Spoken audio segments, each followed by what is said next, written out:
Welcome to the Deep Dive, where we dig into the latest cybersecurity news. That's right. You've sent in a ton of articles, Yeah. and they show a pretty scary cybersecurity landscape. Ransomware, AI vulnerabilities. It's a lot. Are you ready to break it all down? Absolutely. Let's dive in. Okay, let's start with something that might hit close to home for a lot of our listeners. Okay.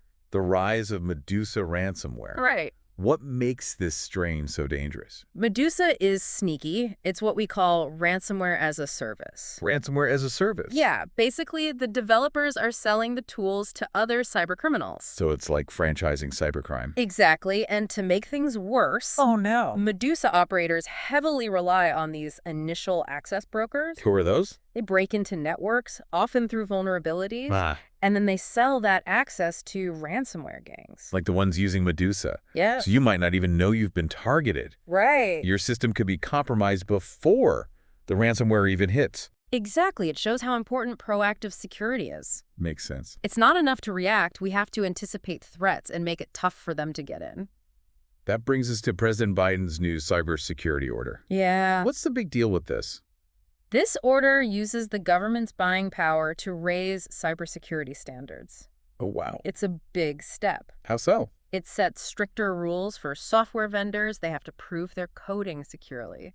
So building security in from the start. Exactly. Being proactive is so important with technology changing so quickly. And speaking of changing technology, let's talk about AI. Okay. It's a double-edged sword when it comes to cybersecurity. Definitely. On one hand, Yeah. it can analyze data, find anomalies, even respond to threats automatically. It's incredible. But then we've got these articles about AI vulnerabilities. Right. That's the dilemma. AI is revolutionizing defense, Right. but it also creates new ways to attack. Like what?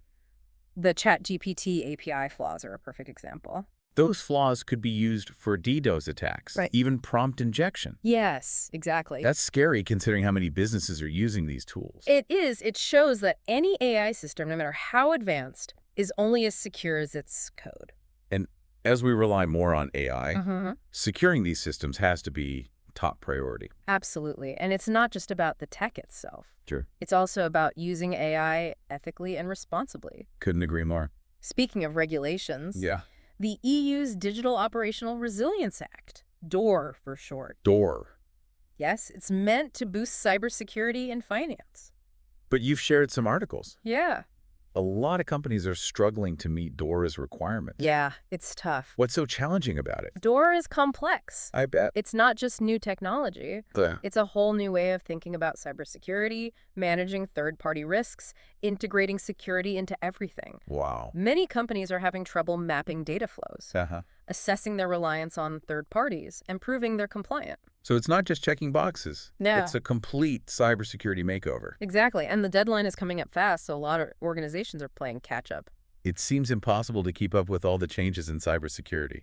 It's tough. Are there any older practices we should just get rid of? Absolutely. Like what? Passwords, Right. just relying on passwords, scheduled penetration tests, and those traditional firewalls just aren't enough anymore. Give it to me straight. What should we be doing instead? Ditch those passwords. Use passwordless authentication, Okay. things like biometrics or hardware tokens. Got it.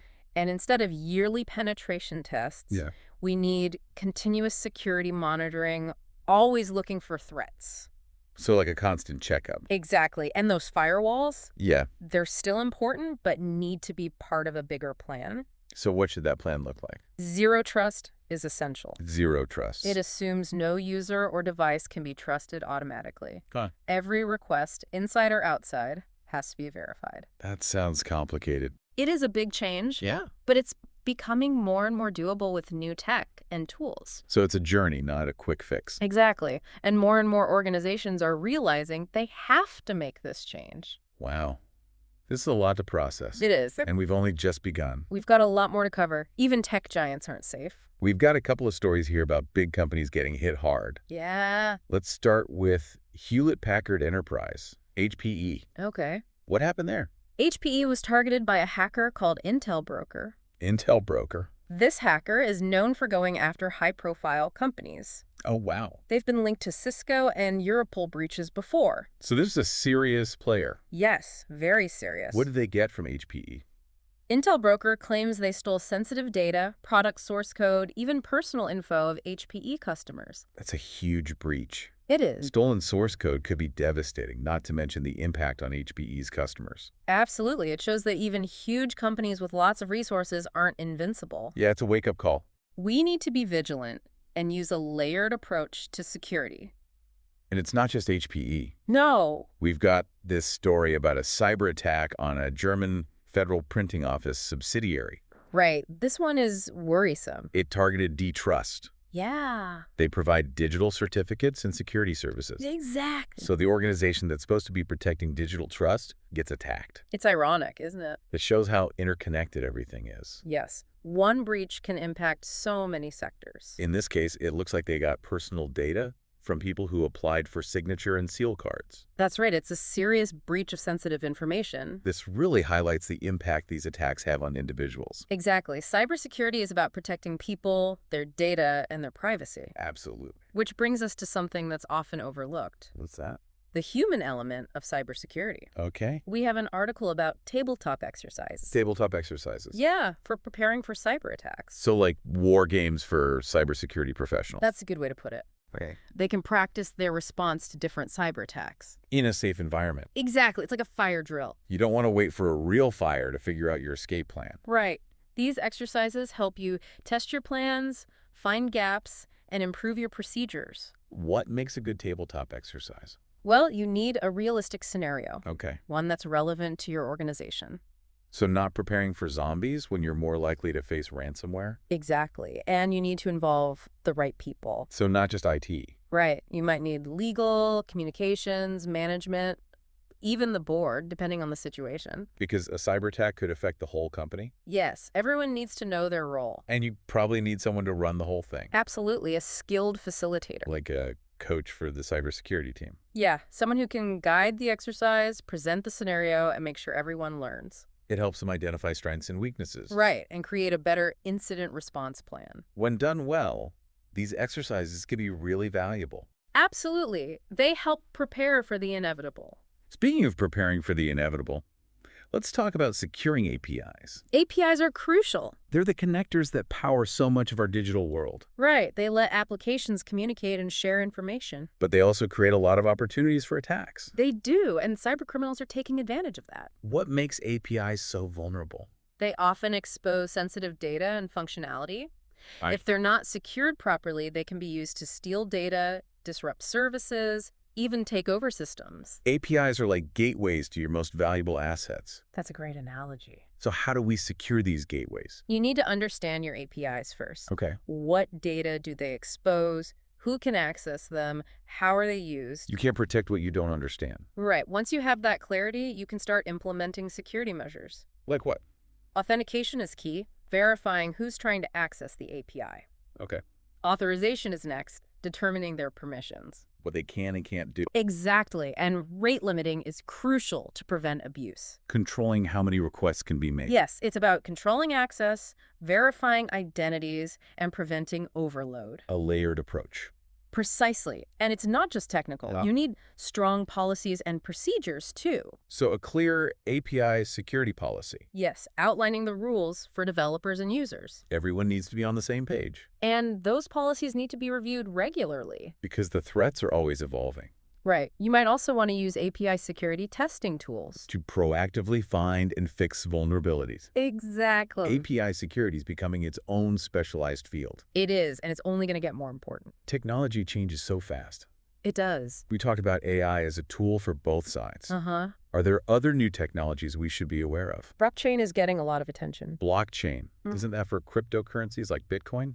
It is, but its core principles have big implications for cybersecurity. Okay, break that down for me. Blockchain is decentralized, so it's very resilient to attacks. No single point of failure. Right. That makes it great for securing data storage and transmission. Like spreading your eggs across multiple baskets. Exactly. And then there's immutability. Immutability. Once data is on a blockchain, it's almost impossible to change it. A tamper-proof audit trail. Exactly. And blockchain is transparent. Transparent. Everyone with access can see the transaction, so it's harder to hide malicious activity. Like a public ledger everyone can verify. That's a good way to put it. Of course, blockchain isn't perfect. Right. It has its limits and it's complex. But it has potential. It could revolutionize cybersecurity. It seems like every week there's a new threat or technology to learn about. It can feel overwhelming. Yeah, That's why it's so important to stay informed, focus on the basics, and keep learning. good advice. We've been talking about the human element in cybersecurity. Right. It's so important. And we've got a story here Okay. about a social engineering attack on a big energy company. This one's a good example.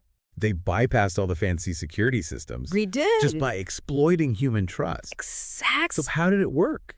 The attackers pretended to be a high-ranking executive. Well, They sent a really well-crafted email to someone in finance. a phishing classic. Yeah, the email made it seem super urgent. Like they needed a wire transfer right away. To a secure account, I bet. Of course, and the employee fell for it. Wow. The email was very convincing. It sounded just like the executive. Oh, no. The employee felt pressured to comply. Yeah, it seemed legit. So they made the transfer without double-checking. That's a big mistake. It is. It shows that even the best technology can't protect you if you don't address human vulnerabilities. Exactly. Security awareness training is so important. People need to know about social engineering, Yes. phishing tactics, Uh-huh. and how to verify requests before doing anything. It's everyone's responsibility, not just IT. Speaking of shared responsibility, Yeah. let's talk about small businesses. They face some tough challenges when it comes to cybersecurity. They do. This article here says they're increasingly targeted. It's true. They often don't have the resources of bigger companies. Right. Not enough staff or money for expensive solutions. Exactly, which makes them attractive targets. So what can they do? There are lots of affordable things they can do. Like what? Strong passwords, multi-factor authentication, Okay. keep software up to date, use good antivirus and anti-malware.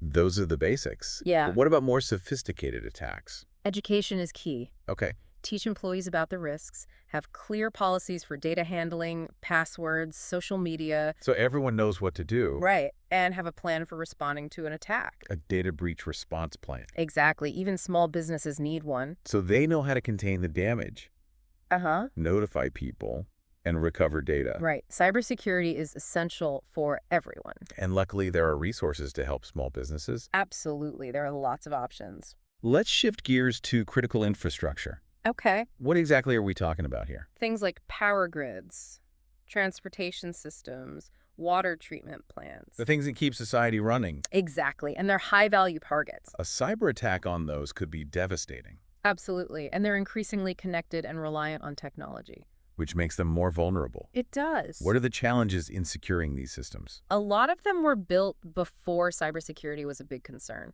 Oh, wow. So they might be running old software that's not supported anymore. That's dangerous. And these systems are complex. Lots of moving parts. Right, with multiple ways in, and often the people managing them don't have specialized cybersecurity knowledge. So it's old tech, complex systems, and a skills gap. Exactly, and the stakes are really high. People's lives could be at risk. That's right. What can we do? We need to modernize those old systems. Okay. We need better collaboration between the public and private sectors. To share information? Yes, and strong incident response plans that involve everyone. It's a huge task. It is, but securing critical infrastructure is only going to get more important. Well, this has been a really in-depth look at the ever-changing world of cybersecurity. It's a lot to keep track of. AI-powered threats, human vulnerabilities. It's clear that cybersecurity is an ongoing challenge. It's a constant battle. And as we've seen, it's not just an IT problem, it affects everyone. It's a societal issue. The key takeaway is awareness. Absolutely. We need to understand the threats, know how to protect ourselves, and create a culture of security. Stay informed, be vigilant, and keep those sources coming. We'll be back soon to break down the latest cybersecurity news and what it means for you. Until then, stay safe online.